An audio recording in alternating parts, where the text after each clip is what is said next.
Level 1. The Oath.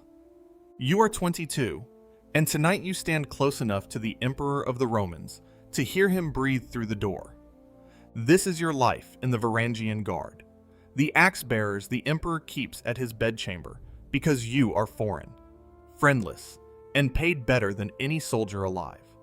The gold is real. So is the reason they let a man like you stand this close to a sleeping king. The man beside you has held this door for 11 years.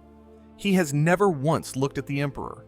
He watches the corridor that runs down toward the treasury, and when you ask him why, he gives you one word. Wait, you came down the rivers from the north, as the sagas promised you could. The Norse call this place Miklagard, the great city, and nothing in your homeland prepared you for it. You have never before stood in a place with 100,000 people in it, or a place with soap.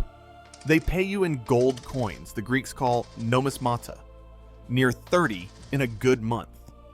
That is 30 times the wage of a working man here, and you take a third of everything the army seizes in war on top of it. You have more coins sewn into your belt tonight than your father held in his whole life, and they ask so little for it. Stand here, hold the axe. When the Emperor walks, you walk a pace behind him with the blade on your shoulder, and the whole city opens like a gate, because everyone knows what you are. The Greeks have a name for your kind, polutasvarf, the axe bearers.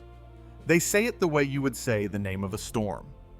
You swore an oath to him, not to the empire, to the man. You would open your own throat before you let a stranger reach his. On your first night at this door, you believed that oath was the whole of it. The man beside you is still watching the treasury. Level 2. The door. The door is your whole world now, and the door has a cost you did not see hiding inside the gold. You are inside the great city, and you will never once belong to it. You do not speak the Greek that hums along these corridors. You are kept out of its families and its factions, and that is not an accident. That is the point of you. A Byzantine guard has a cousin, a debt, a grudge, a reason. You have none. You were bought precisely because there is no one in this city you would ever kill an emperor for. One morning, a court clerk watches you at your post, and in your broken Greek, you ask him why the palace hands its softest hour to men who pray to the wrong god. He studies you a long moment. Then he tells you, because you have no one here to avenge, and he walks on before you can think of an answer. So you learn the true shape of the work. You stand 19 hours at a stretch when the court is frightened. You guard the treasury on the nights the counting runs late, and you notice the older men letting their hands rest flat against that door, the way you might warm them at a low fire. The man at your side finally gives you a name.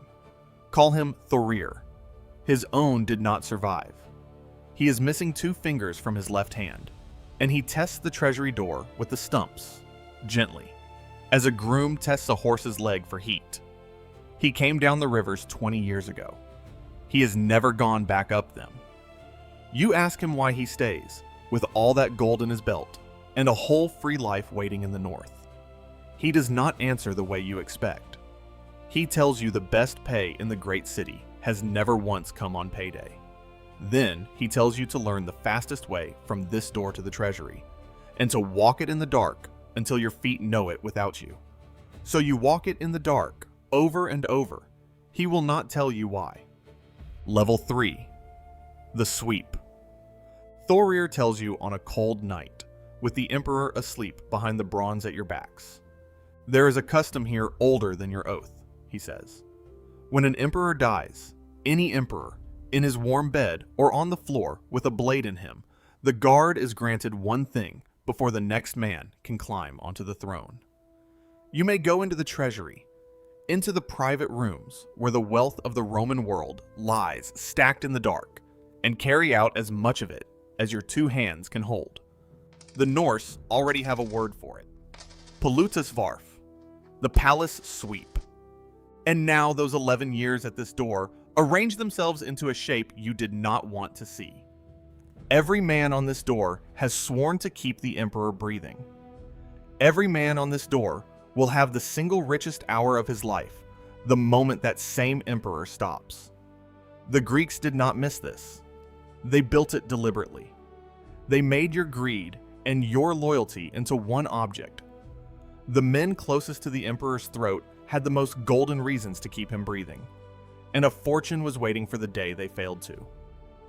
You think back to the oath you were so proud of, and you understand at last that it was never only a promise. It was an account, and you had signed it. This is why Thorir watches the treasury corridor and not the emperor's face. He is not guarding a man. He is waiting with the patience of 20 years at the mouth of the one door in the world that opens onto more gold than a king sees in a lifetime. You want to feel disgust. Instead, you find that you are already counting the steps. You are not the first to do the arithmetic. Up the coast, a guardsman named Harald Sigurdsson has taken the sweep 3 times over, and one day the sagas will call him Hardrada, the hard ruler. Every man on this door has heard the name. Every man on this door is running the same sum Harald once ran. The emperor breathes on, behind the door. You keep your hand on the axe. Level 4. The fall. The arithmetic turns real in the spring of 1042. The emperor is a young man the city calls Michael the Caulker, because his father sealed the seams of ships before the family climbed. And Michael has just done the one thing the great city will never forgive. He seized the old Empress Zoe, the last true blood of the Macedonian house, shaved her head like a criminal, and shipped her to an island. The city does not riot like your homeland. It goes up all at once, the way a dry field takes fire. By nightfall, the streets are one enormous animal. The mob drags the tax rolls into the squares and burns them. Then they come for the palace itself, thousands at the walls, and for the first time, your oath and your fortune are pulling your 2 hands in opposite directions. You could hold the door. That is the oath you swore. You could stand exactly where you promised to stand, and die keeping a doomed man breathing 1 hour longer than he deserves. For a single heartbeat, you mean to.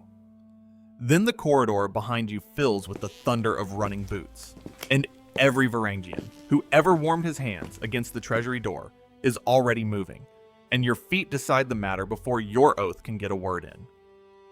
The treasury doors are standing open. This is the sweep, the thing Thorir taught you to walk in the dark, and it is nothing like the story. There is no gold resting in your calm, open hands. There are 100 armored men trying to force through one doorway at once, in the black, over marble, already slick underfoot. You see Thorir ahead of you. In the doorway he has watched for 20 years, both his hands finally full. He goes down in the crush of his own brothers, and the men behind him cannot stop, and the doorway he waited 2 decades to walk through is the last place on earth he ever stands. You do not reach him. By the time the press thins out, the gold is gone, and so is he. 20 years he waited, and the door was the thing that killed him. Leave his name below, Thorir, for the men the sagas never kept. Level 5. The blinding. The emperor runs.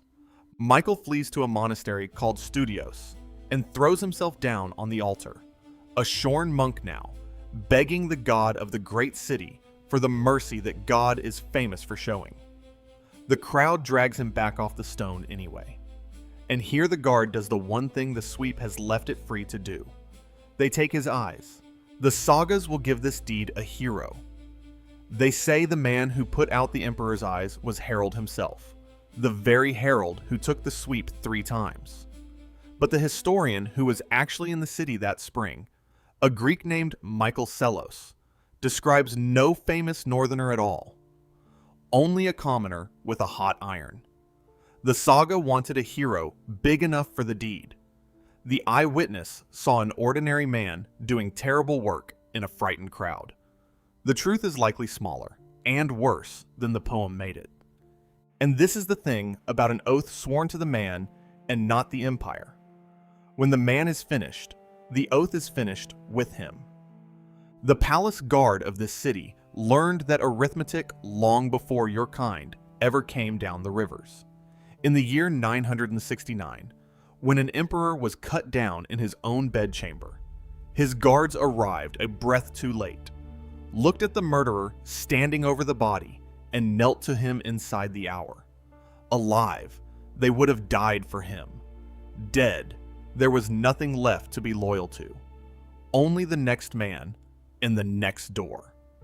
Anna Komnene, a princess who grew up watching men like you stand at her father's back, will write that the Varangians hold their loyalty inviolate and will not brook the faintest hint of betrayal. She is telling the truth. That is what makes it terrible. The loyalty is real. It simply belongs to the chair, and the chair never stays warm for long. Level 6, Finale. The years go by at the door. The gold in your belt grows heavier and comes to mean less. Harald goes home. He sails up the rivers, a rich man, and buys his throne. Then he rides out one autumn to take England too, and dies for it in a muddy field called Stamford Bridge, in the year 1066. An arrow in his throat, and more gold behind him than any king in the north. The sagas will keep his name forever. That is what the sweep truly buys. If you happen to be the one man in 1,000, it turns into a story. You are not that man. You still stand at a door, close enough to hear an emperor breathe. You have only stopped believing the breathing has anything to do with you. You are the axe. The axe does not get to choose whose sleep it guards. If this one stayed with you, subscribe, and I will keep telling them. The small lives folded up inside the big stories. Every one of us has stood in some room we were paid to be loyal to, and known, quietly, that the loyalty had a price on it. Every one of us has done faithful work for a thing that would not have wept to lose us.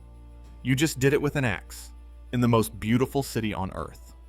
So, on a slow afternoon, up in the southern gallery, you take your knife to the soft marble of the rail. It is what a bored man in any century does. He leaves proof that he was real. Most of those names are gone now, worn back into smooth white stone. One of them survived. 1,000 years on, behind a small pane of glass in that same gallery, you can still read the runes a guardsman cut there for himself. Halfdan. No date. No deed. Only, I was here. And somewhere far below him, a new man is coming up the rivers tonight. He is running the arithmetic in the dark. He is certain the gold is the reason he came.